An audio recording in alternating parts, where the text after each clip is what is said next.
Então sejam bem-vindos. Hoje é 3 de setembro de 2020, aniversário do meu Mesmo. primo. Que foi, errei? Aniversário do. Ah, porque tá perto. Não, que bom, quando chegar perto é ótimo. Se estiver longe tá ótimo, tudo tá ótimo. Assim, vamos em frente. O importante é o que a gente faz em cada dia aí. E aí hoje a gente vai começar esse capítulo de função quadrática, que é um capítulo um pouco mais rico em detalhes do que a função polinomial do primeiro grau, mas o que a gente aprende na função do primeiro grau a gente também aplica aqui na função quadrática. E, enfim, eu vou. Depois eu mexo no caderno em si, a gente já vai fazer exercícios hoje, mas a gente tem algumas coisas da teoria para discutir. Eu vou pedir, quando vocês não estiverem falando, se preferirem, deixem o microfone desligado. Quando quiserem perguntar, liga.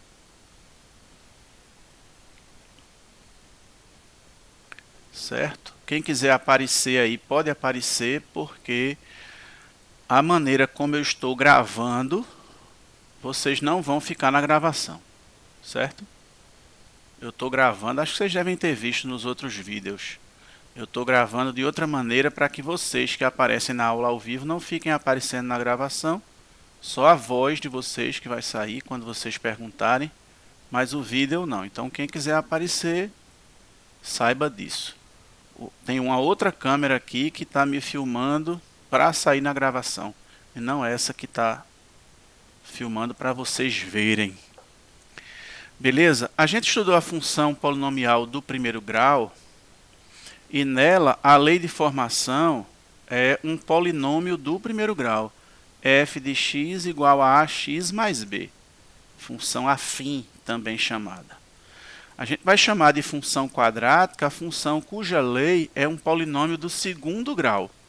Então, algo do tipo uma constante a vezes x ao quadrado mais uma constante que eu vou chamar de b vezes x mais c.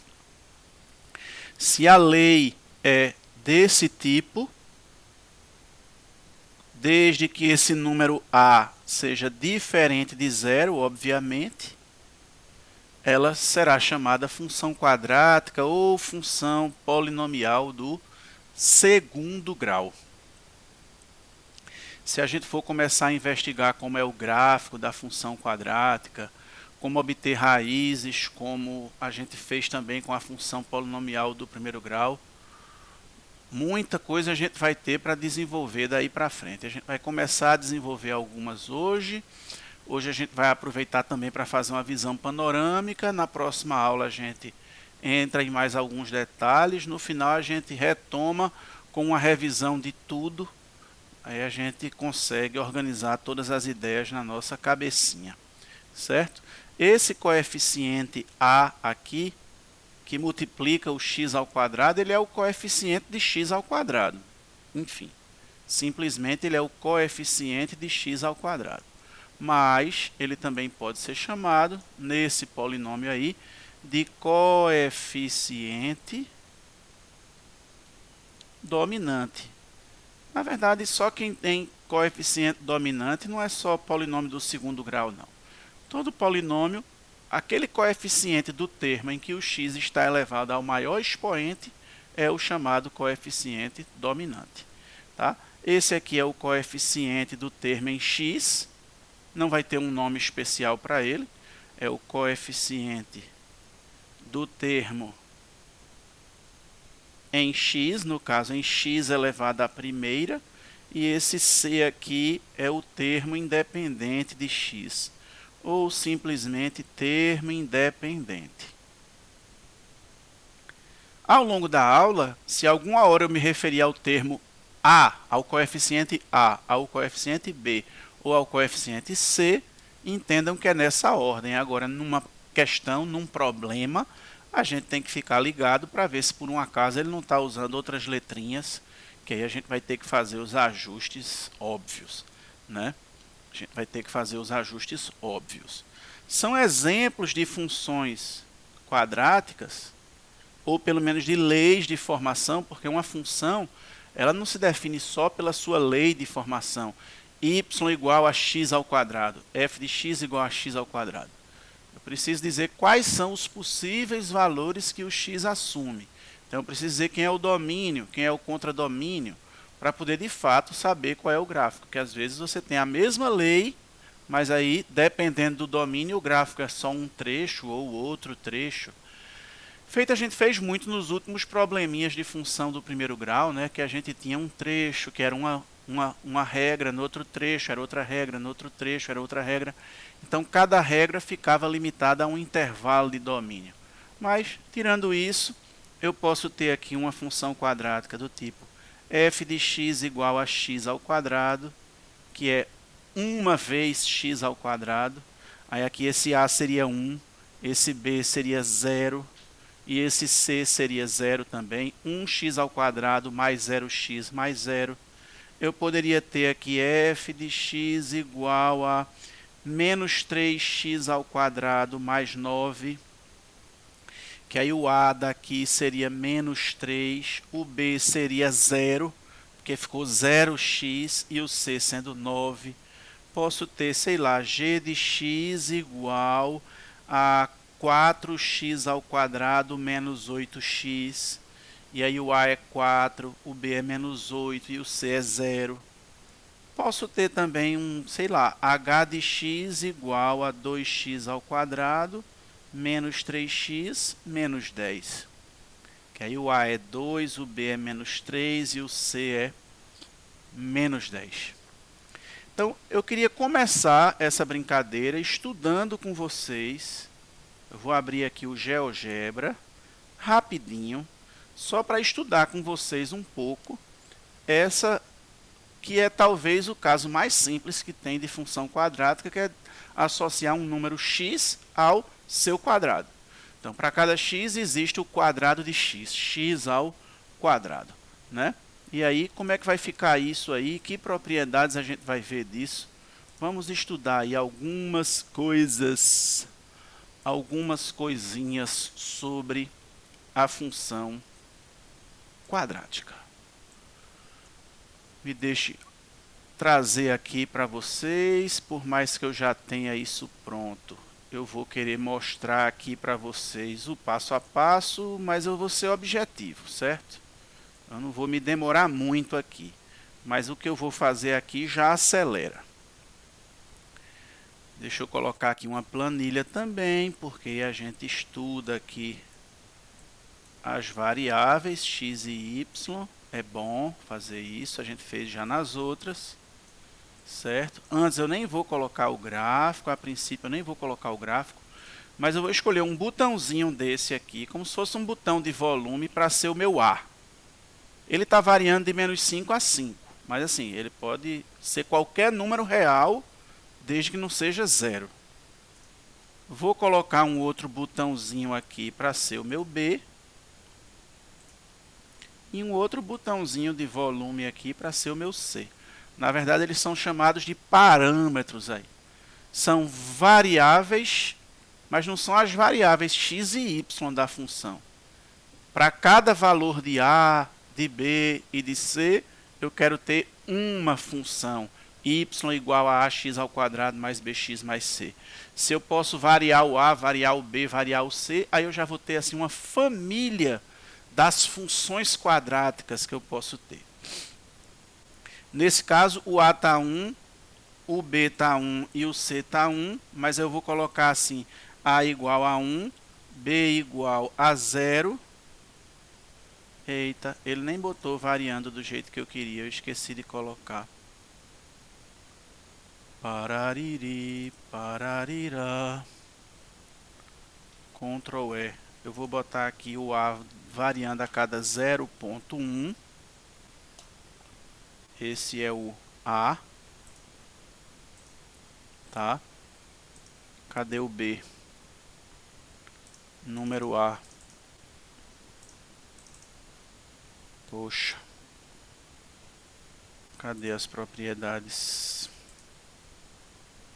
Me enrolei foi com tudo agora.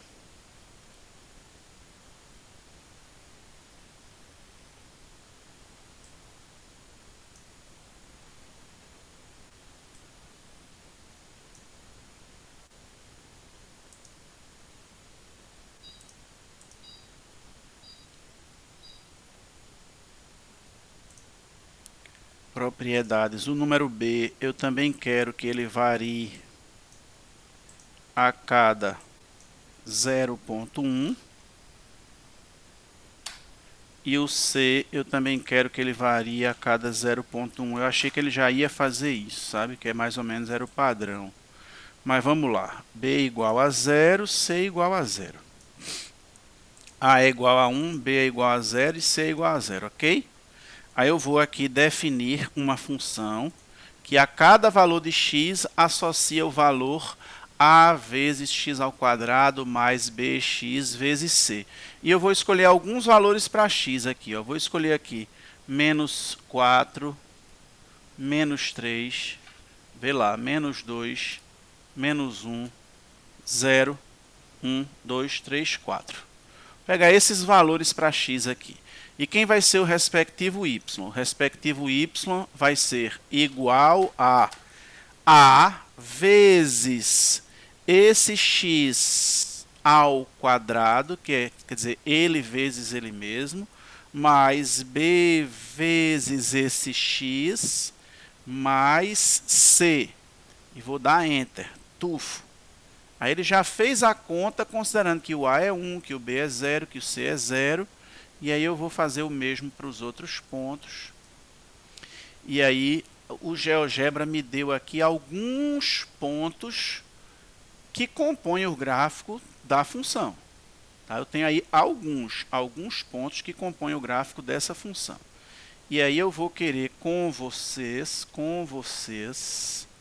analyze this. Rapidinho, é interessante fazer isso. Ao menos uma vez na vida. Vamos analisar aqui o que é que vai rolar. Veja. Veja só. Na função polinomial do primeiro grau, assunto anterior, a gente também pegou um exemplo fazendo o x variar de 1 em 1. Claro que o x não é obrigado a variar de 1 em 1, mas foi um exemplo que a gente tomou. Mais 1, mais 1, mais 1, mais 1. Eu estou fazendo aqui o x aumentar de 1 em 1. E observe o que vai acontecer com o y agora, nessa função. Pelo menos essa é uma função quadrática possível. Veja, aqui de 16 para 9, o y diminuiu 7. Então, nesse trecho, de x igual a menos 4 para x igual a menos 3, o y saiu de 16 para 9. Quando x for menos 3, o y é 9. Por aqui assim, ó. Quando x for menos 4, está 16, lá em cima, não vou nem colocar. Aí você nota que se o x agora variar de menos 3 para 2, o y vai diminuir 5. Ele não sofreu a mesma variação. Aqui ele diminuiu 7 e agora já diminuiu 5. E vai passar a assumir valor 4. 4 aqui, ó. Menos 2 tem imagem 4, que é o quadrado. O menos 1 tem imagem 1. Aí você vê que do 4 para o 1 já diminuiu 3. Do 1 para o 0 já diminuiu 1. Agora o y é 0. Essas variações aqui não são iguais. Afinal, se essas variações aqui fossem iguais para essas variações iguais em x sempre, aí a gente teria taxa de variação constante. E taxa de variação constante a gente já sabe que só acontece quando a função é polinomial do primeiro grau. Só que o que eu quero que vocês notem é que ainda que uma função polinomial do segundo grau não tenha taxa de variação constante, mesmo que ela não tenha taxa de variação constante, a maneira como ela varia segue um padrão muito curioso. Se você olhar daqui para cá, diminuiu 7, depois diminuiu 5, depois diminuiu 3, depois diminuiu 1, agora já vai aumentar 1, depois vai aumentar 3, depois vai aumentar 5, depois vai aumentar 7. É engraçado, a mesma maneira como ela decresceu num determinado trecho, ela simetricamente passou a crescer no outro trecho, tá? Fazendo com que o seu gráfico seja algo que tem trecho decrescente e trecho crescente. Às vezes ela decresce, às vezes assim, para certo intervalo de x ela decresce, para certo intervalo de x ela cresce. Podendo às vezes ser o contrário, ela começar crescendo e depois passar a decrescer. Por acaso, não é bem por acaso, mas especificamente eu escolhi aqui o x variar de 1 em 1. Aí ela se comportou desse jeito. Se você fosse olhar as variações das variações, se você fosse olhar de menos 7 para menos 5, aumentou ou diminuiu? Aumentou 2. E de menos 5 para menos 3, aumentou 2. E de menos 3 para menos 1, aumentou 2. E de menos 1 para 1, aumentou 2. E de 1 para 3, aumentou 2. E de 3 para 5, aumentou 2. E de 5 para 7, aumentou 2. Tudo aqui aumentou 2. A taxa de variação da taxa de variação de uma função do segundo grau ela é constante. Uma função quadrática ela tem uma taxa de variação que varia, mas a taxa de variação dessa taxa de variação ela é constante. E eu ainda digo a vocês quem é essa constante, só não vou explicar agora o porquê. Se lembra que essa função que a gente está estudando é y igual a uma vez x ao quadrado. É x ao quadrado, simplesmente. Pronto. Sabe quem é essa constante daqui? Essa constante aqui, 2, que é a taxa da taxa, é o produto desse expoente por esse número. Se você multiplicar esses dois aqui, 2 vezes 1. 2 vezes 1 dá essa taxa da taxa. Na prática, ela é sempre, como esse expoente é sempre 2, na prática, essa taxa da taxa é sempre o dobro do A. O dobro do coeficiente dominante. Onde é que a gente estuda isso mais detalhadamente, Alvino? Estudando noções de derivada de uma função. Mas eu não vou entrar nesses mínimos detalhes com vocês. Mas não custa saber disso. Inclusive, por que esse número daqui? Por conta que esse número daqui é positivo, o dobro dele também é positivo, que no caso é mais 2, consequentemente a taxa da taxa é positiva, o que significa dizer que essa primeira taxa cresce. Se essa primeira taxa cresce, veja, de menos 7 para menos 5 aumentou, para menos 3 aumentou. Se a taxa está crescendo é porque essa função assume primeiro taxas negativas e depois assume taxas positivas. Consequentemente, ela primeiro diminui e depois aumenta. Se esse número A aqui fosse negativo, isso daqui também seria negativo e, consequentemente, a taxa, essa daqui, seria decrescente, fazendo com que a função primeiro crescesse para depois decrescer. Que é onde a gente meio que decora, né? Quando o A é positivo, concavidade para cima. Quando o A é negativo, concavidade voltada para baixo. Mas vem disso. A taxa da taxa é sempre 2 vezes o A. 2 vezes o A. 2 vezes o A. Isso é mais ou menos algumas coisinhas já que a gente pode compreender sobre uma função quadrática. Se eu tenho aqui, por exemplo, agora, se eu coloco aqui agora o A igual a menos 1, vamos ver o que é que vai acontecer. Se eu colocar o A igual a menos 1, A igual a menos 1. Bora fazer isso aqui agora, só esse pedacinho daqui mesmo. Vamos observar só isso daqui agora, se o A for menos 1. Bora ver aqui. Esse trechinho daqui para A igual a menos 1. Agora o A é menos 1. Olha o que é que vai acontecer. Ó. Ficou assim esse negócio. Daqui para cá aumentou 1, menos 3. Depois aumentou 1, aumentou 1, aumentou 1, aumentou 1. Sempre aumentando de 1 em 1. Isso aqui é igual. Aí aqui de menos 16 para menos 9 aumentou 7. Aqui aumentou 5. Aqui aumentou 3. Aqui aumentou 1 e aqui diminuiu 1. Depois diminuiu 3, depois diminuiu 5, depois diminuiu 7. E se você pegar de 7 para 5, diminuiu 2, de 5 para 3, diminuiu 2, de 3 para 1, diminuiu 2, daqui para cá diminuiu 2. E essa constante aqui é exatamente o dobro desse A, menos 2. Então, se essa taxa da taxa é negativa, significa que essa primeira taxa está diminuindo.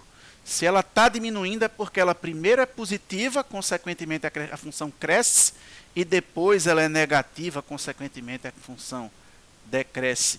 E aí, ao invés de ser esse gráfico aqui com a concavidade para cima, era um gráfico lá com a concavidade voltada para baixo. E isso, inclusive, a gente pode pedir ao GeoGebra para mostrar a gente aqui. Se a gente quiser ponto por ponto, a gente pede aqui a lista de pontos. Aí ele está mostrando aqui só esses pontinhos. Tá? Mas se a gente quiser pedir a ele o gráfico mesmo, bora colocar aqui a função. Bora? Vamos colocar aqui f de x é igual a ax ao quadrado mais bx mais c. Enter. Aí ele colocou aqui, ó, a função, no caso, y igual a menos x ao quadrado mais 0x, que nem precisava ter colocado, mais 0x. Olha aí o gráfico como ficou.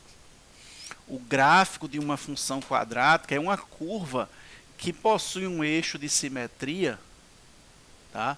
Que ora vai ficar com a parte côncava para cima, quando o A for positivo, vai ficar com a parte côncava voltada para baixo quando o A for negativo, e ela recebe o nome de parábola. Mas por que ela recebe esse nome? É porque ela tem características geométricas de uma parábola. E uma parábola é uma figura, uma curva geométrica que a gente estuda lá na geometria analítica e que tem propriedades específicas. Ela tem propriedades específicas. Mas se você quiser ter só assim, uma curiosidade sobre a parábola, se você imaginar uma superfície cônica, reta, assim, imagine a superfície de um cone. Certo? E aí você pega um plano e corta essa superfície cônica.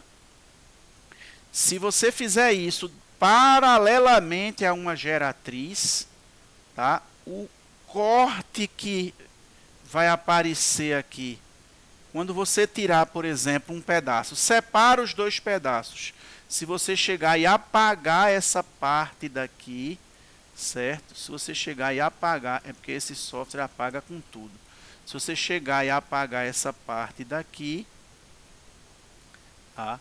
Você vai ficar com essa secção aqui como sendo uma parábola. Claro que eu desenhei assim em perspectiva. Se você fosse olhar de frente, você iria ver algo com esse formato, mais ou menos.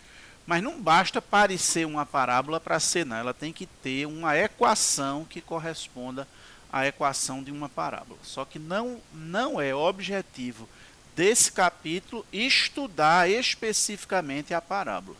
Então, nesse capítulo, você só vai saber de cor que o nome dessa curva é parábola, mesmo sem saber o porquê.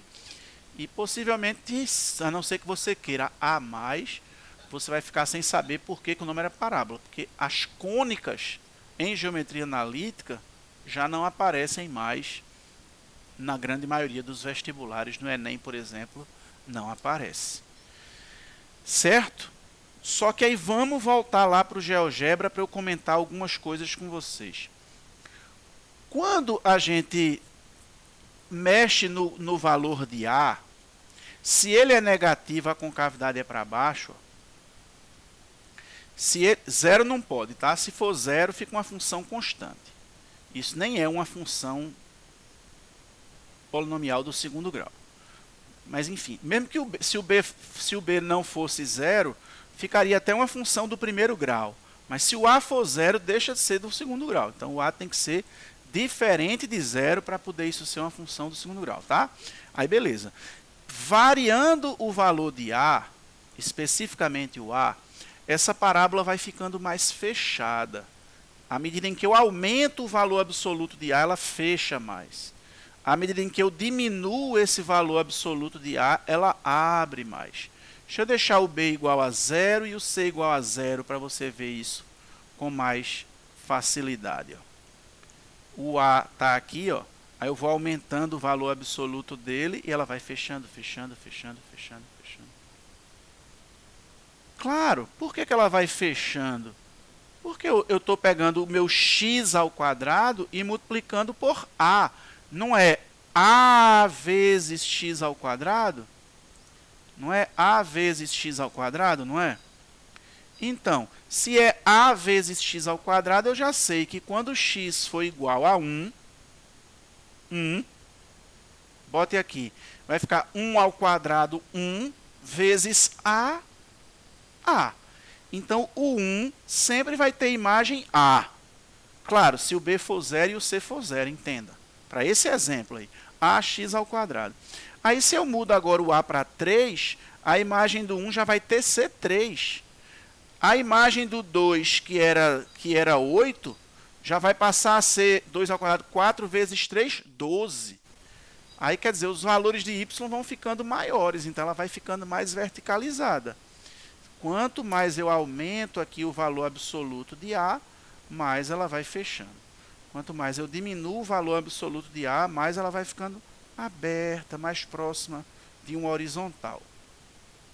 Quando ele é negativo, a mesma coisa. Se eu aumentar o valor absoluto, ela vai ficando mais fechada. E aí, por exemplo, A igual a 2 e A igual a menos 2, 2 ou menos 2, a mesma abertura, só que uma com a concavidade para cima e a outra com a concavidade para baixo. Certo? Duas parábolas cujo A é o mesmo, ou tem o mesmo módulo, pelo menos, são duas parábolas congruentes. Você consegue, se você puxar uma daqui e outra daqui, encaixar vértice com vértice, eixo com eixo, elas vão coincidir os outros pontos. Porque não vai ter nenhuma que é mais fechada ou mais aberta do que a outra. E isso tem a ver com o crescimento, né, com a taxa de crescimento. Inclusive, um dos assuntos em física em que vocês estudaram função quadrática é no movimento uniformemente variado. Quem sabe me dizer aí qual a equação horária do movimento uniformemente variado? A equação horária da posição. Quem consegue me dizer aí? Quem é a posição em função do tempo? S de t é igual a S0 mais V0 vezes t mais AT2 sobre 2. AT2 sobre 2. Não é assim? Vou botar assim só por cacuete meu mesmo agora. Não é assim? Veja que o meu A daqui, o A da função aqui, está sendo isso tudo, não é, minha gente? Isso é o meu A. O A da função é a metade da aceleração, não é? Muito bem. Inclusive, veja, essa é a equação horária do espaço. Qual é a equação horária da velocidade? No movimento uniformemente variado. V é igual a V0 mais AT. Quando a posição é uma função do segundo grau, a velocidade é uma função do primeiro grau. Porque uma função quadrática, sua taxa de variação é do primeiro grau. Foi o comecinho da aula. É como se aquela taxa da taxa, a segunda, fosse a aceleração. A aceleração, que é a velocidade, é a taxa de variação do espaço, que a velocidade diz o quanto varia a posição por unidade de tempo, e a aceleração é a taxa de variação da velocidade, que é constante. Nesse caso, né? Nesse caso, veja que se eu pegar esse cara e multiplicar por esse, quanto é 2 vezes A sobre 2? É A, que é a aceleração. É por isso que na lei aqui o A aparece sobre 2, quando eu multiplico por 2 vai ficar o próprio A aqui. Não é que seja por isso, né? Por um caminho ou por outro daria nisso. Então o A ele interfere nessa taxa de variação, sim. Quanto maior for o valor de A, em valor absoluto, mais fechada ela vai ficar, então ela cresce mais rapidamente, sabe? Ela cresce mais rapidamente. Só que aí, voltando para o GeoGebra, o A somente não diz tudo. Se eu mudo o valor de C, por exemplo, aumentando só o valor de C, esse gráfico sobe. Se eu fixar o A e o B, vamos supor, eu fixo aqui agora o B é esse, sei lá, mudei o B. Mas se eu aumentar só o C, a parábola vai subindo. Se eu for diminuindo o C, a parábola vai descendo. Como esse C pode aumentar ou diminuir, pode acontecer de uma parábola, que é gráfico de uma função quadrática, cortar o eixo das abscissas em 2 pontos distintos.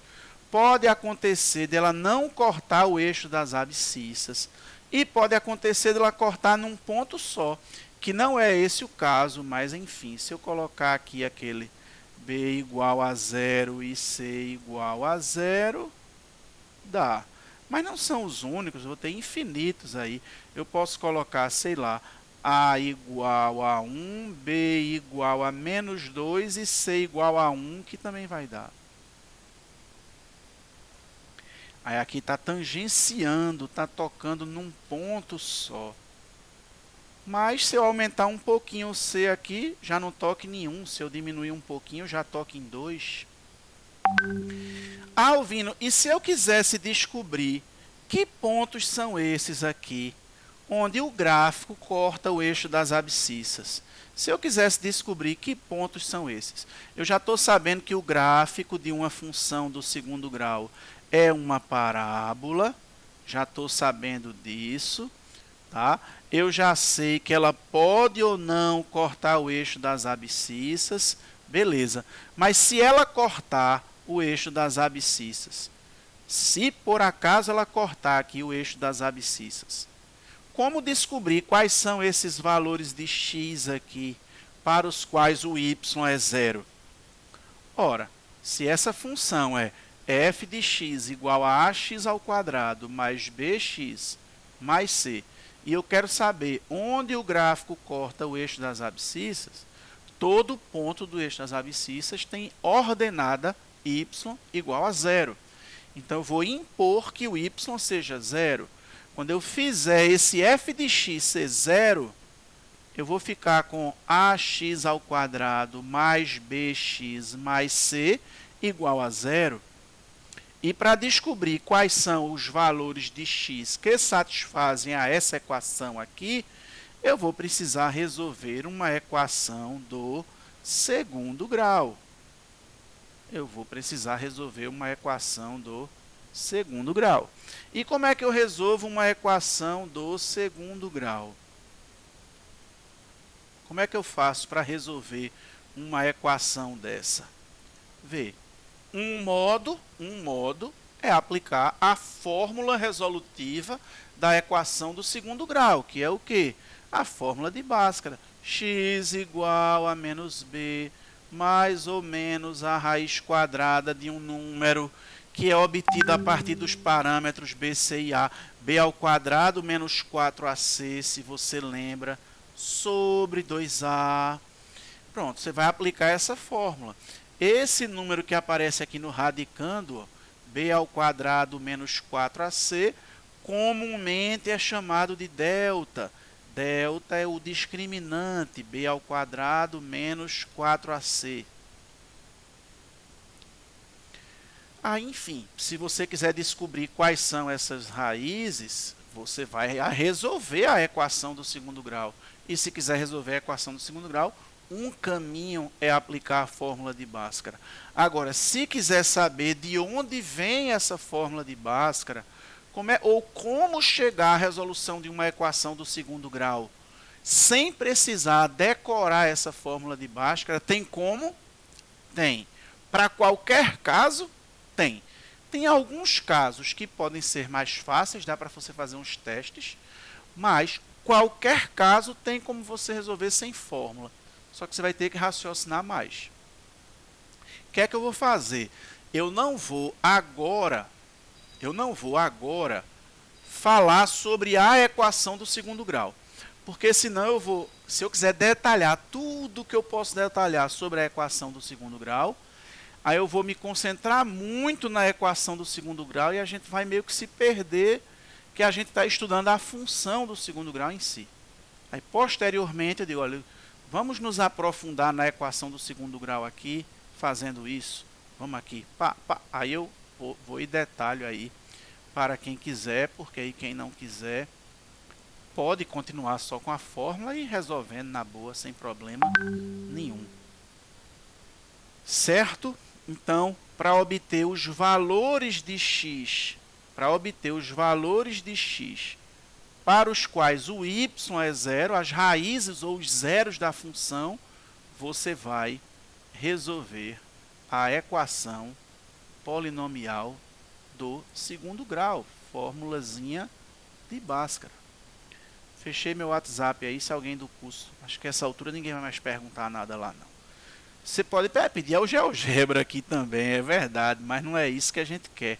Mas se eu chegasse aqui no GeoGebra, pegasse assim, pontos de interseção, aí eu quero saber a interseção dessa parábola com o eixo x, aí ele deu aqui os pontos J e K, ele chamou, tá vendo? Aí tá aqui as abscissas de J e de K. Mas tá certo que esse 0,29 aí é aproximado, não é exatamente 0,29. Mas enfim, você pode eventualmente ter raízes ou não. Quem é que vai determinar se tem duas raízes diferentes feito aqui, ou se tem duas raízes iguais feito quando esse C aqui é 1, quando o C aqui é 1, as duas raízes são iguais, ou nenhuma raiz? Quem é que vai determinar isso? Vamos pensar. Vamos pegar aqui C igual a 2. C igual a 2. Bora pegar essa daí. Eu já estou ensinando várias coisas, pessoal. Quando eu terminar isso aqui, que eu for para o caderno, você vai vendo um monte de coisa que eu já ensinei.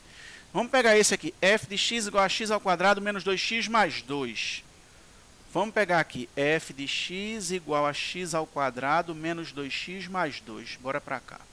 Y igual a x ao quadrado menos 2x mais 2. Beleza? Bora obter as raízes fazendo x ao quadrado menos 2x mais 2 igual a 0. Bora só ver quais são os valores de x em que o y é 0, ou seja, a parábola corta o eixo das ordenadas. Eu vou fazer isso resolvendo a equação do segundo grau. Para resolver a equação do segundo grau, eu vou começar calculando o delta. Quanto é que é o delta aí? Delta é b ao quadrado, no caso, menos 2 ao quadrado, menos 4 vezes a vezes c, que vai dar 4 menos 8, aí o delta é menos 4. Se o delta é menos 4 e eu for aplicar lá a fórmula de Bhaskara, vai ficar menos b, como b é menos 2, vai ficar menos 2, que é 2, mais ou menos a raiz quadrada de menos 4 sobre 2 vezes a sobre 2. Né? Só que o que acontece? Raiz quadrada de menos 4 não é número real. Então, só de olhar que esse delta era negativo, eu já poderia ter parado. sempre que o delta for negativo, o gráfico não vai tocar o eixo das ordenadas, podendo ser assim, podendo ser com a concavidade voltada para baixo, beleza. Mas se o delta for negativo, pessoal, você já sabe que nenhum valor de x vai anular essa expressão. Não há. Qualquer x que você substituir aqui vai dar um resultado que não é zero. Ou é todo negativo, se tiver todo para baixo, ou é todo positivo. Mas nunca zero, se o delta for negativo. Você vai decorar isso também. Pode até ser que vocês já saibam e estejam assim, poxa, Alvin está falando isso e eu já sei. Paciência, eu estou aqui gravando, fazendo essa aula para explicar do zero função quadrática, certo? Tem que explicar direitinho. E às vezes é bom porque você revisa e às vezes é bom porque você descobre o porquê. E aí fica mais fácil de você, inclusive, memorizar. Bora pegar um outro. Isso bate, tá vendo que aqui não tem nenhum, ó, não toca nenhum valor. Se você pegar agora c igual a 1, como eu tinha feito, c igual a 1, ficou x ao quadrado menos 2x mais 1. Bora lá olhar aqui. Y igual a x ao quadrado menos 2x mais 1. Bora descobrir as raízes. Para descobrir as raízes, a gente iguala a zero. Aí vai resolver a equação do segundo grau. Começa pelo delta. B ao quadrado menos 4ac. Então, delta vai dar 4 menos 4. Quanto é que deu delta nesse caso? Deu zero. Deu negativo? Não. Raiz quadrada de zero existe nos reais? Existe, sem problema. Então, continuemos. Quem vai ser o x? Menos b, então menos menos 2 dá 2. Mais ou menos a raiz quadrada de zero sobre 2a, que o a é 1. Então, vai ficar sobre 2. Então, x vai ficar 2 mais ou menos 0 sobre 2. Só que como esse delta daqui é 0 e a raiz de 0 é 0, pessoal, 2 mais 0 é a mesma coisa que 2 menos 0. Dá o mesmo resultado. E que quando eu dividir por 2 vai dar 1. Então, 2 mais 0, 2. Dividido por 2, 1. 2 menos 0, 2. Dividido por 2, 1. Então, uma das raízes é 1 e a outra raiz também é 1. Aí, nesse caso, você tem duas raízes iguais ou uma raiz dupla, como a gente também pode chamar. E aí, nesse caso, para que essas raízes sejam iguais, a raiz seja dupla, o responsável está sendo o delta também. O delta me diz em quantos pontos a parábola vai cortar o eixo das abscissas. Quando esse delta é igual a zero, você vai ter sempre uma parábola que toca o eixo das abscissas. Agora vai ser meio difícil de eu fazer, mas eu vou tentar. Não consegui, mas a última vez, ela toca o eixo das abscissas num único ponto, seja com a concavidade para baixo ou com a concavidade para cima, mas ela só toca num único ponto, feito você está vendo aqui, ela só toca assim num único ponto, ela só tangencia o eixo das abscissas quando o delta é igual a zero. E aí, por último, até por eliminação, você já deve estar entendendo que é quando o delta for maior que zero, que a parábola vai tocar o eixo das abscissas em dois pontos distintos. Se eu diminuir um pouquinho aqui esse C, vai acontecer isso. Se eu colocar aqui assim, sei lá. Se eu botar zero aqui, até a conta ficou boazinha. Eu quero que a conta nem fique boa, que é para ninguém achar que a conta tem que ser boa. Bora pegar esse aqui. X ao quadrado menos 2x menos 1. X ao quadrado menos 2x menos 1. Bora fazer esse. Y é igual a x ao quadrado menos 2x menos 1. Aí você vai descobrir as raízes igualando a zero. não é? Vai descobrir as raízes igualando a zero. Aí lá vai você calcular o delta. B ao quadrado menos 4 vezes A vezes C, que é menos 1. Isso vai ficar 4 mais 4, que dá 8. Aí você vai continuar pela fórmula de Bhaskara. X é igual a menos B, que vai dar 2, mais ou menos a raiz quadrada de 8 sobre 2A, como A é 1, 2. Raiz quadrada de 8 existe nos reais. E é quanto? Está entre 2 e 3. Eu posso até substituir raiz de 8 por 2 raiz de 2. Porque raiz de 8 é raiz de 4 vezes raiz de 2. E a raiz de 4 é 2. Raiz de 8 é o mesmo que o dobro da raiz de 2. A raiz de 2 é próximo de 1,41. Então, raiz de 2 vai ser o dobro. O próximo de 2,82. Sim, mas não é 2,82.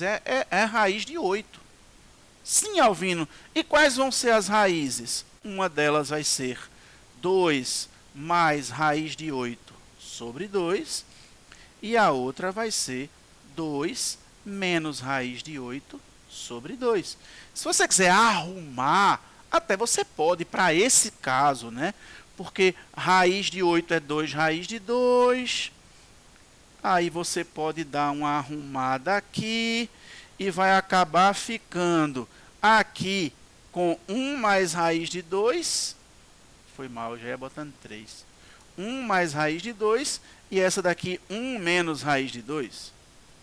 Aí 1 mais raiz de 2. Se raiz de 2 é próximo de 1,41, somado com 1 vai dar próximo de 2,41. E isso aqui vai ser 1 menos 1,41, vai dar próximo de menos 0,41. Que se você quiser olhar lá no gráfico, você vai ver aqui, ó, aproximadamente 2,41 e menos 0,41. Mas isso é aproximado. Se eu pedisse aqui mais casas decimais, ele me daria com mais casas decimais e mais, quantas eu quisesse. Mas o que é que a gente já sabe? O que é que a gente já sabe? Que o A fala da concavidade, para cima ou para baixo, mais fechado ou menos fechado. Que o delta, que é um parâmetro que envolve A, B e C, B ao quadrado menos 4AC, ele está relacionado com o número de raízes reais. Consequentemente, ele está relacionado com o número de pontos em que a parábola corta o eixo das abscissas. O resumo aqui agora é, se delta for positivo, aí a parábola, quer tenha concavidade para cima ou para baixo, ela vai cortar o eixo das abscissas sempre em 2 pontos distintos. Sempre o delta determina isso. Sempre o delta determina isso. Isso você precisa às vezes disso. Até em questões boas de física, questões mais interessantezinhas um pouco de física, você precisa saber disso, do que é que o delta informa sobre o gráfico. Certo, Alvino, eu já sei o que o A informa sobre o gráfico. Já sei o que é que o delta informa sobre o gráfico. E os outros, A e B, o B e o C, eles informam alguma coisa sobre o gráfico? Informam. Pode dizer já pode contar para a gente o que é que eles informam? Posso. O C informa o que sobre o gráfico? O C é o valor que a função assume, já que ele é o termo que não tem x. Ele é o único termo que não se anula se eu substituir x por zero. Porque 0 vezes A vai dar 0, 0 vezes B vai dar 0, mas aqui o 0 não pega. Esse aqui está protegido de zerar, porque ele não depende de x. Ele é um termo em que o x não aparece. Então, substituindo o x por 0, o y dá C. C é sempre o f de 0. E f de 0 é o valor de y quando x é 0. E o x é 0 no eixo das ordenadas. Então, o ponto onde a parábola corta o eixo y vai ser sempre o ponto 0C. Que a gente fala vulgarmente, né? Ó, aqui é o C. O ponto tem um x e um y. O x é 0 e o y é c. Mas o c sempre vai dizer para a gente onde a parábola corta o eixo das ordenadas. Só o c já diz isso. Quer ver? Vem para cá. Olha o c aqui. Ó, o c aqui. Ó. Esse ponto E, que é o ponto em que o x é igual a 0. É o ponto em que o x é igual a 0. Deixa eu dar uma destacada aí nesse ponto E. Ó, nesse ponto E. Deixa eu pedir para dar o valor dele aqui também. Ó ele. Olha quanto é que é o C, menos 1. Olha quanto é que é o Y desse ponto, menos 1. Se eu mudar o C, tá vendo que se eu estou mudando só o C, ela sobe ou desce? A parábola não fecha mais, nem abre. Porque quem faz isso é o A. Se eu só estou mudando o C, ela só faz subir ou descer. Quando o C for 0, por exemplo, ela vai cortar na origem. Aqui. Se o C for positivo, ela corta acima. Se o C for negativo, ela corta abaixo. Mesmo que o A seja negativo. Se eu sair mexendo no A, só no A, ó. Ó o ponto E paradinho, ó. Ó o ponto E paradinho, eu mexendo no A. Vou mexer no B agora, vou mexer no B.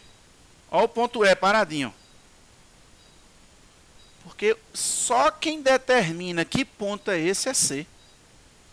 Pode mudar os outros à vontade. O gráfico pode mudar completamente. Mas não muda isso. Isso aí não muda não. Porque o ponto onde o gráfico corta o eixo das ordenadas sempre é o ponto de ordenada C. Vocês estão me entendendo? Sim ou não? Tá muito rápido, muito devagar. Como é que tá aí, pessoal? Falem comigo aí, só um pouquinho. Porque eu já não estou vendo vocês, nem estou ouvindo. Como é que tá aí? Tá muito devagar, tá? Tá devagar não, tá bom. Vamos lá.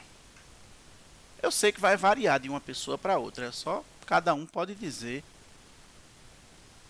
Tudo certo por enquanto, O professor. pessoal tá falando aí no chat, Rafa, Bruno também. Opinion. É, eu tô vendo aqui, tranquilo. Show de bola. Show de bola. Eu tô tentando ser objetivo. Tanto que a gente já falou do A, já falou do C, já falou do delta. Eu não parei agora para falar da equação do segundo grau, porque eu acho que é uma coisa que a gente já vem resolvendo a equação do segundo grau mesmo. Fingir agora que a gente não resolveu a equação do segundo grau o ano inteiro, não tem para quê. Mas eu posso, acho que é bom, paralelamente, num outro momento, sentar assim, bom, bora descobrir de onde vem essa fórmula. Pode até ser, só que eu não acho que é prioritário agora.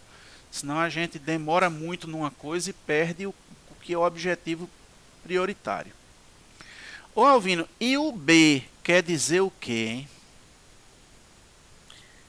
Eu não costumava dizer diretamente o que é que o B influenciava no gráfico, não, mas hoje em dia agora eu digo. Vocês lembram que eu falei sobre inclinação de uma reta? Vamos pegar uma reta qualquer aqui. Vocês lembram que no assunto anterior a gente falou de inclinação de uma reta? Que a inclinação de uma reta é a taxa do y em relação ao x, delta y sobre delta x. Vocês lembram disso? Sim. A inclinação de uma reta é a razão entre a variação de y e a variação de x. É o chamado coeficiente angular da reta, né? Não é isso? Muito bem. Sabe o que é que o B representa? O B é a inclinação da reta que tangencia a parábola nesse ponto aqui. Nesse ponto E aqui, ó. Ele está chamando de ponto E, tá? Mas é o ponto que está ligado ao C, né? É ou não? Se eu pegar aqui, olha, reta tangente, veja, reta tangente, nesse ponto, eu quero uma reta tangente a essa parábola. Olha, tá vendo aqui essa reta tangente que ele criou? Tá vendo ou não tá? Sim. Vou colocar ela vermelha também e vou dar um zoom out. Está vendo essa reta tangente aí ou não? Sim. Ela diz para a gente como a função varia no ponto em que x é zero. Beleza ou não?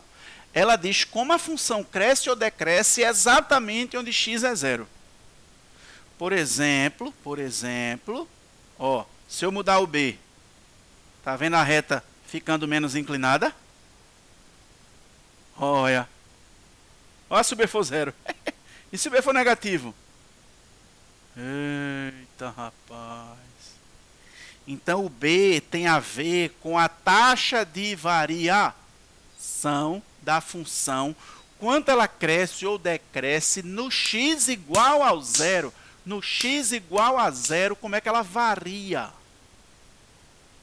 Veja qual é a inclinação dessa reta. Vou pedir, viu? 3. Muda o b? 4,3. Muda o b?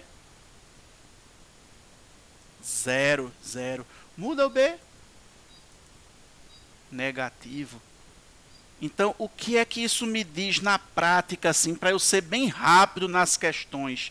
Eu vou ter que obter uma reta tangente lá na hora? Não. Mas o que é que eu sei? O que é que eu sei para agilizar my life? O que é que eu sei para agilizar my life? Eu estou em qual? Aqui. Essa daqui. Deixa eu colocar aqui. O que é que eu sei para agilizar a minha vida? Eu sei que sempre que o b for positivo,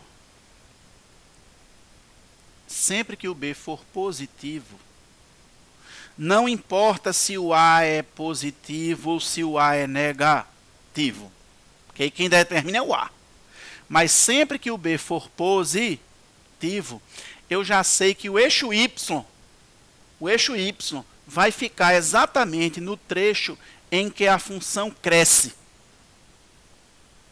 O trecho que ela cresce não é esse aqui, pessoal? Essa? Então eu já sei que o eixo y está em algum lugar daqui. Por quê? Porque o valor de b diz qual a inclinação da reta tangente nesse ponto aqui, ó, onde ela corta o eixo y. Então, quando o b é positivo, a inclinação é positiva. Quer dizer que ali no eixo y a função está crescendo. Se for com a negativo, por exemplo, que é esse segundo caso aqui, aí o eixo y vai ter que ficar do lado de cá. Para quê? Para ela passar aqui assim. Crescendo. Se o b é positivo, é porque f cresce em x igual a zero, quer dizer, x igual a zero é o ponto do gráfico em que o x é zero. X sendo zero significa que é o ponto no eixo das ordenadas. Ué. Se o b for negativo, não importa se a parábola está para cima, com a concavidade para cima ou com a concavidade para baixo, se o b for negativo, é porque o eixo y vai estar passando no trecho de taxa negativa, no trecho decrescente. Então, ou o eixo y vai estar aqui, ou o eixo y vai estar aqui. Aí vai depender do a. Se o a tem a concavidade, se o a é positivo e a concavidade é para cima, vai ter que estar aqui, ó. Se o a é negativo e a concavidade é para baixo, vai ter que estar aqui. Por quê? Porque a inclinação dessa reta aqui é b. Dessa reta tangente no ponto de x igual a zero é b. Então, b negativo significa que f decresce em x igual a zero. E, por último, b igual a zero, não importa se a concavidade é para cima ou para baixo, significa que o eixo das ordenadas vai cortar no ponto em que a função nem está crescendo, nem está decrescendo. Ou seja, exatamente no vértice, onde ela está mudando de concavidade. Então, o eixo y vai ter que estar aqui, passando pelo vértice. O eixo y vai ter que estar aqui, passando pelo vértice, porque a reta tangente nesse ponto ela vai ter que ser horizontal. Isso não é o eixo X não, viu minha gente? O eixo X pode estar em qualquer lugar. Se é a reta tangente, nós vimos isso aqui no GeoGebra. Olha aqui o B igual a zero. Olha aqui o B negativo. Mexa no A para ver se essa reta daqui vai mudar de lugar. Muda nem a pau, vou mexer no A, viu? Não vai mudar nada essa reta de lugar. Ó. Porque só quem manda nela é o B, pô. Só quem manda nela é o B. Mexe no C para ver, ela pode até subir e descer, mas ela não muda de inclinação nem a pau, ó. Não muda. Quem manda na inclinação dessa reta é só o B. Cada um tem sua função, meu velho. O A diz se a concavidade é para cima, se é para baixo, se é mais fechada, menos fechada. O C diz onde corta o eixo Y. E o B diz como corta esse eixo Y. Se corta decrescendo nesse eixo Y aqui, se corta crescendo, se corta nenhum nem outro, quem diz isso é B. Eu antigamente não explicava isso nas aulas no ensino médio, não. Porque não dá para justificar isso sem estudar a derivada. Para provar mesmo, você tem que estudar a derivada. Mas eu agora estou explicando. Eu agora decidi explicar. Então você já consegue ter um esboço rápido de um gráfico, um esboço pelo menos de um gráfico, só lembrando o que informa A, B, C e delta. A, B, C e delta. Você já tem um esboço rápido do gráfico. É muito lindo isso. Mexe no A que essa reta tangente não muda. Mexe no C que essa reta tangente não muda.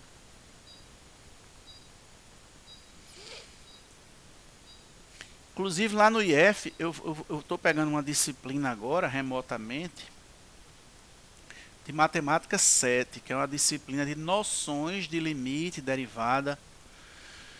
E as aulas vão começar amanhã, online. Né? Eu vou ter que gravar essas aulas.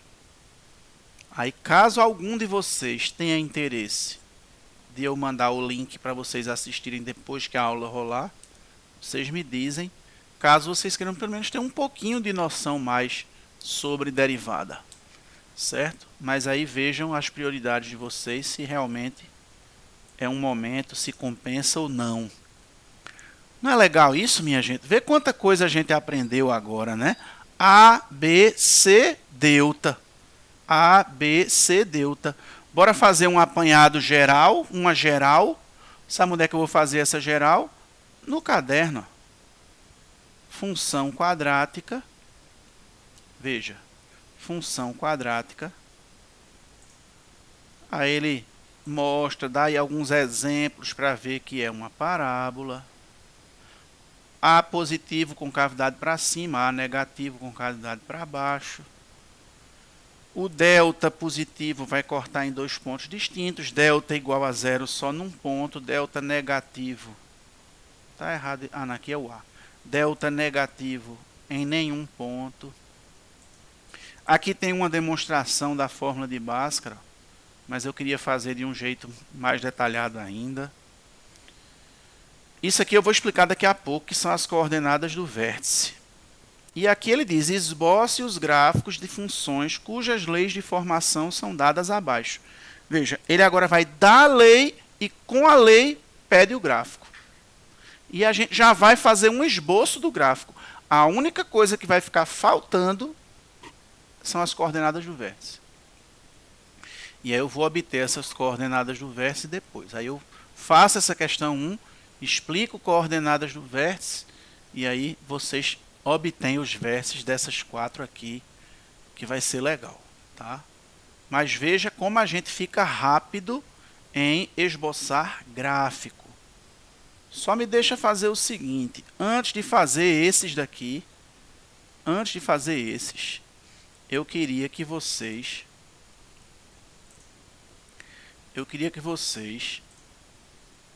inventassem aí uma lei, para ninguém achar assim, o Vini escolheu umas que são boas de fazer. Então, quem me diz um valor de A aí? Pode fazer um valor botar um valor para me atrapalhar. Só não bota assim, 5 raiz de 17 sobre π.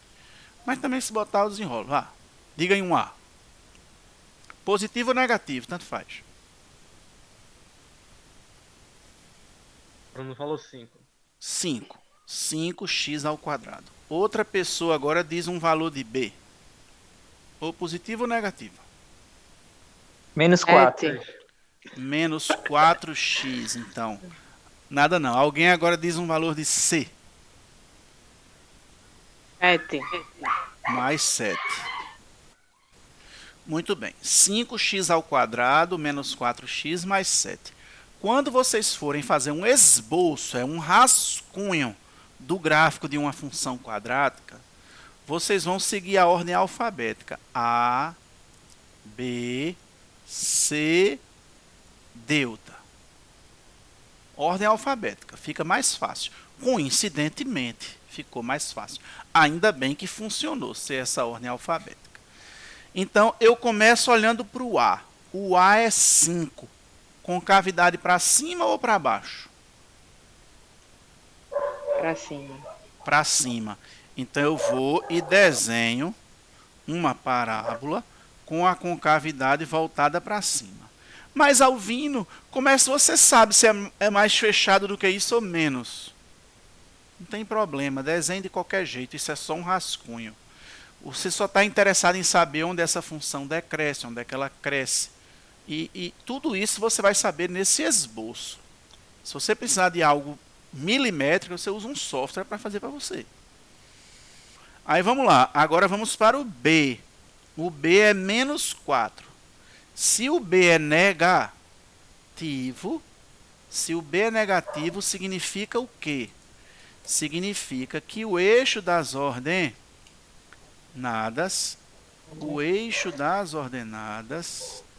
o que é que tem ele, pessoal? O que é que vai acontecer com o eixo das ordenadas, pessoal?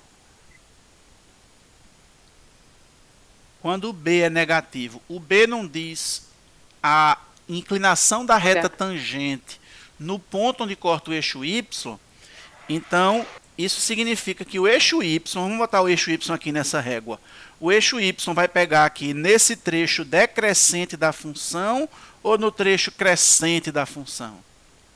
Se o B é negativo. É decrescente. No trecho decrescente. Mas eu boto onde, Alvino? Aqui assim ou mais para cá um pouquinho? Onde?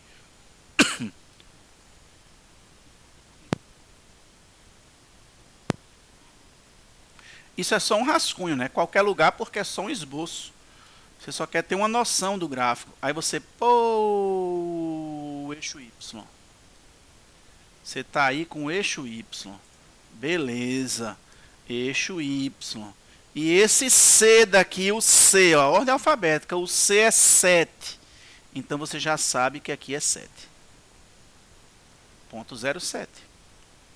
Você sabe, inclusive, embora nem precise, mas você sabe, inclusive, que se você pegar a reta tangente a essa parábola, exatamente aqui, a reta tangente, ela tem inclinação menos 4, a reta tangente nesse ponto, ela vai ter inclinação menos 4, quer dizer que quando o x aumenta 1, o y diminui 4. É a taxa de variação da função no ponto de abscissa 0, no ponto onde o x é 0. Mas beleza, eu não vou colocar isso, não quero, já sei como é que está mais ou menos. Só falta colocar o eixo x. Para eu colocar aí o eixo x, eu tenho que saber se o eixo x vai cortar a parábola em 2 pontos, se ela vai cortar só em um, tangenciando, ou em nenhum. Quem é que me diz isso? Se ela vai cortar em 2, em 1 ou em nenhum? Quem é que diz isso? É o delta. Por isso que o último é o delta. Aí quanto é que é o delta? Delta é b ao quadrado menos 4 vezes a, que é 5, vezes c, que é 7. Então, delta é 16 menos esse negócio grande aqui, que é 140. Com certeza o delta é negativo. 140 menos 16 daria 126, menos 126. Oxe, delta negativo significa realmente que o gráfico não vai cortar o eixo das abscissas, então o eixo das abscissas está em algum lugar aqui para baixo. Ah, é exatamente aí? Não, isso é só um esboço. Isso é só um esboço. Eu já sei que essa função decresce, corta o eixo das ordenadas no ponto 0,7, decrescendo, porque o B é negativo. Ela vem, assume um valor mínimo aqui, ó. O menor valor que o y pode assumir aqui é esse y do vértice. Vamos chamar esse ponto de V, que é o vértice, que é exatamente para esse x aqui, que é o x do vértice. Para x maior do que esse x do vértice, essa função já passa a ser crescente. Pois é. Vocês estão entendendo? Sim. Então, como chegar a esse vértice, Alvino? Bora logo fazer isso, descobrir essas coordenadas do vértice. Não é difícil. E tem no livro, não precisa nem copiar. Para você descobrir as coordenadas do vértice, você vai aproveitar as raízes, x' e x'. Por quê? Porque o x do vértice, ele está entre as raízes a uma mesma distância. Porque a parábola ela é simétrica. Então, o x do vértice, ele é a média das raízes. É só você somar as raízes e dividir por 2. Bora primeiro ver quanto é que é a soma das raízes. Vamos ver quanto é que é essa soma das raízes. Depois a gente divide por 2. Quanto é x' mais x'? Uma das raízes é menos b mais raiz de delta sobre 2a. A outra é menos b menos raiz de delta sobre 2a. Aí eu vou somar tudo, vou repetir o denominador, vou adicionar os numeradores. Vai ficar menos 2b, que é menos b, mais raiz de delta menos raiz de delta. Aí isso aqui vai zerar. E aí vai ficar aqui menos 2b sobre 2a, que se você simplificar vai ficar menos b sobre a. Isso daqui não é o x do vértice ainda não. Isso aqui é a soma. Soma das raízes. É até bom saber que a soma é menos b sobre a. Aí quem vai ser o x do vértice? Vai ser essa soma daqui, dividido por 2. Então, se eu dividir isso aqui por 2, vai ficar menos b sobre a, dividido por 2, que é o mesmo que multiplicar por 1/2, vai ficar menos b sobre 2a. Então, a gente pode saber de cor, e deve, que o x do vértice é menos b sobre 2a. Pode e deve decorar, Alvino, também. Por que não? Treina, até que vai saber de cor. Você está ensinando que é para decorar? Tô sim. Eu não estou dizendo a você que é só para decorar. Dá abuso à quantidade de coisas generalistas, sabe? O povo quer generalizar tudo, que é para chamar a atenção. Pera aí, pô. Pera aí. Eu acho que pode sim, deve memorizar. Você vai ganhar tempo. Você vai deduzir tudo no dia da prova? Vai perder tempo deduzindo tudo? Não. Agora, dá para deduzir isso se você esquecer? Dá. Por exemplo, lembrar que é somar e dividir por 2. É a média das raízes. Já ajuda muito. Se você tiver as raízes.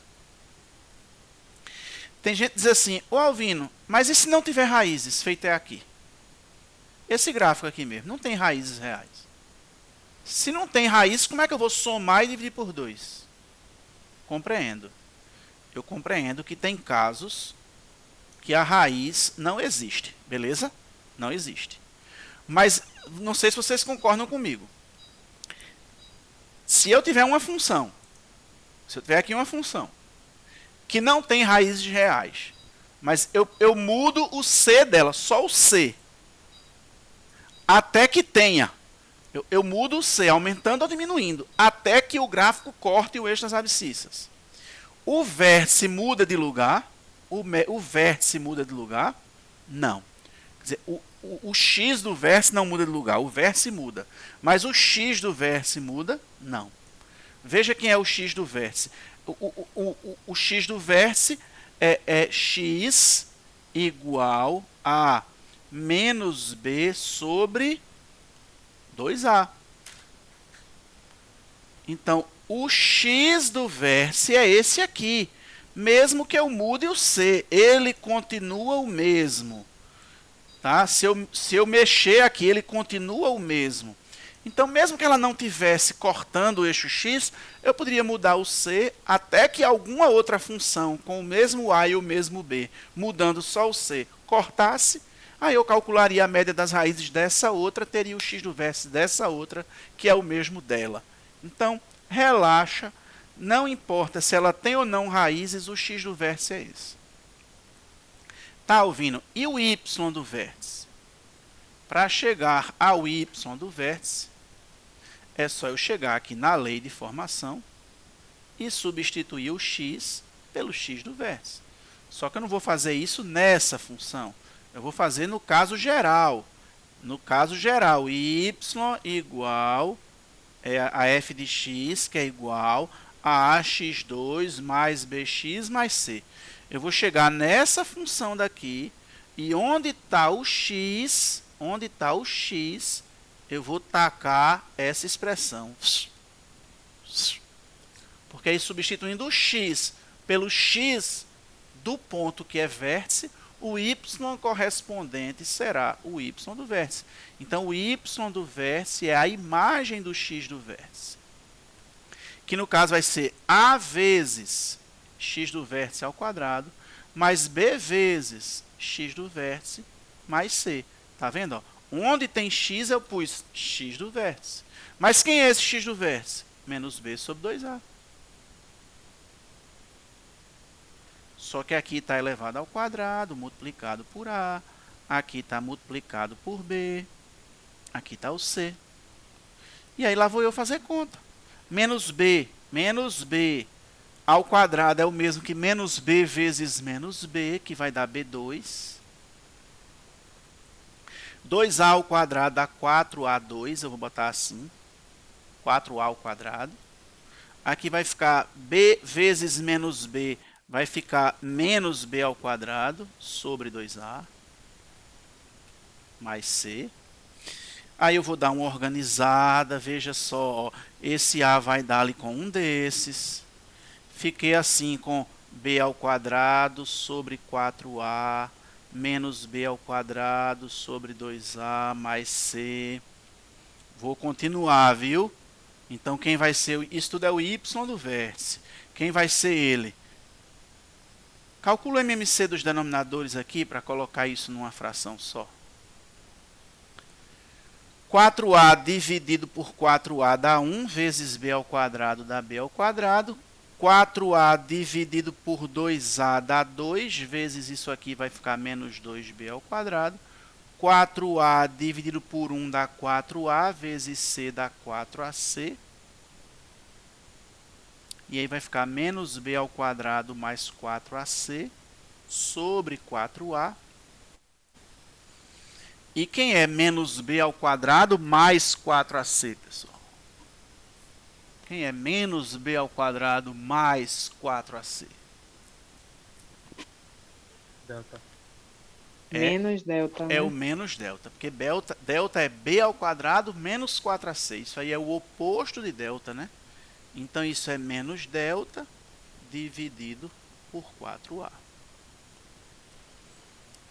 Ah, eu lembro agora. Agora eu lembrei dessa fórmula, menos delta sobre 4a. Pronto. Então, você já sabe que esse y do vértice aqui sempre é menos delta sobre 4a. Menos delta sobre 4a.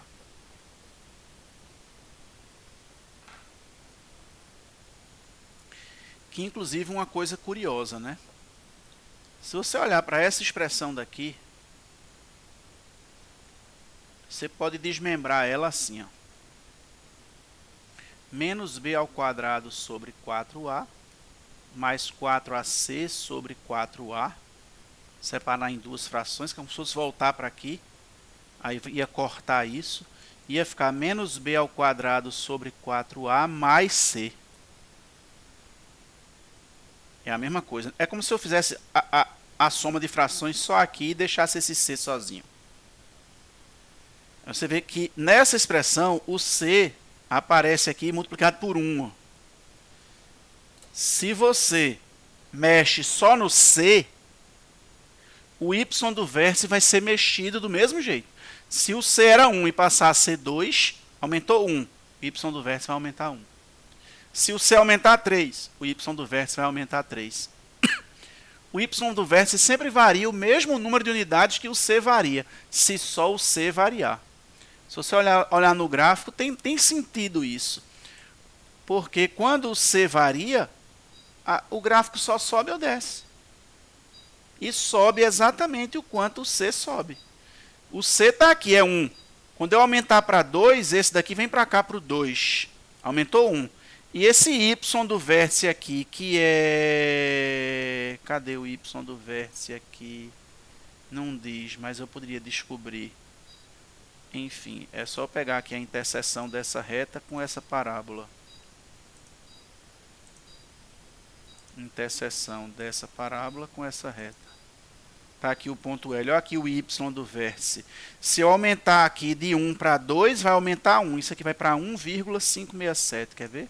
Bora aumentar aqui o C para 2. 1,567. Porque tudo sobe 1, inclusive o vértice.